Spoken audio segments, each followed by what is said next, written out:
Thank you, Chairman. Thank you, Secretary. It's good to see you again. Last time we saw you were here with your kids. I take it they learned their lesson. And yes. You'll notice they only sat for about 30 minutes. Yes, we talked about that. They skipped out on this one. I have two things I want to talk to you about. One of them we just texted about, you and I, yesterday. I grew up a few blocks from a cider mill in Endicott. Not a cider mill, the cider mill. And one of the things you do as a kid is you go there for your field trips and you watch them press the apples and make the cider. So it's not just great locally sourced cider. It's one of those shared experiences that we all had in the community going there, and that's the sort of thing that helps build community. In fact, the first time I brought my wife home to meet my parents, literally the very first thing we did was took her to the cider mill, like make or break moment for me. And we'll be celebrating our 10-year anniversary. 10-year anniversary coming up this fall. Congratulations. Thank you. So when our apple growers are facing tough times, we really, really want to be there for them.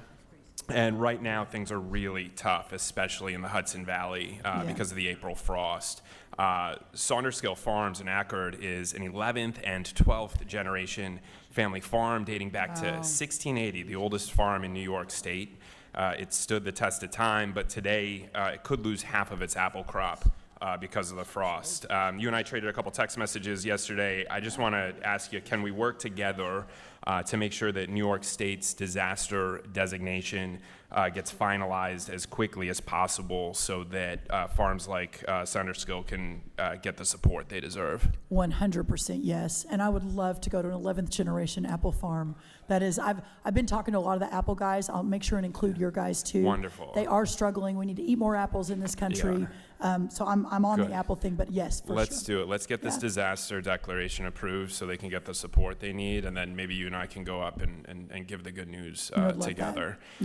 Great. And let me know anything I can do to be helpful in getting that disaster declaration done. I want to tell you about Copake. This is a beautiful rural town in Columbia County, really tight-knit community of a few thousand people. They actually have this great car show that I like to take the kids to at Wabika Family Campground every summer. But today, Copake is being targeted by a $1 billion out-of-state corporate developer called Hecate Energy that wants to cover our land with their solar panels. And it's not just any solar panels. These are solar panels made by a Chinese company with ties to slave labor.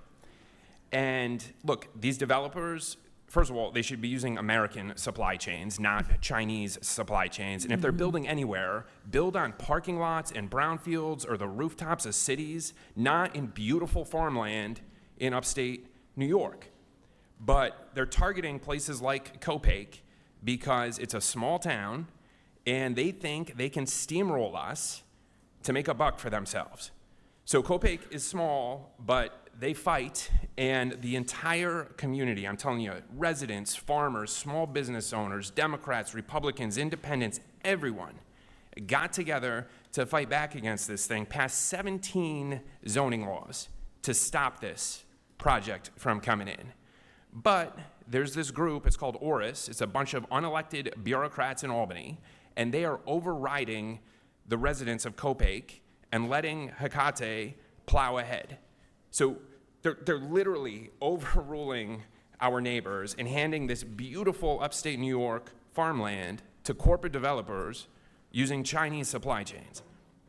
And if they succeed, this is going to be such a tragedy. Not just for towns like Copake that deserve better. 2024, 2025 alone, we lost 500 farms and 100,000 acres of farmland in upstate New York.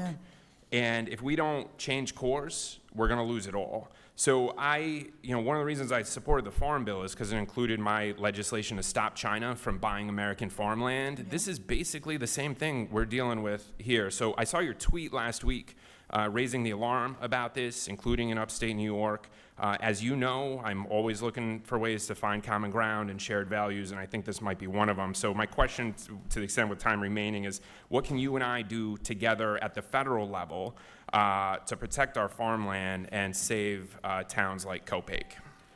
I'm not sure that there's a more righteous battle than to battle to save this farmland. I look at it as like we have to take action federally to return control to That's local people. Like the I power agree. should be with the people in Copake, not a bunch of unelected bureaucrats. And if you and I need to work together federally to return that power to them, let's do that. I would welcome that. We're already on it, so let's loop you into that Great. work. Thanks, Secretary. Yeah, thank Appreciate you it. so much.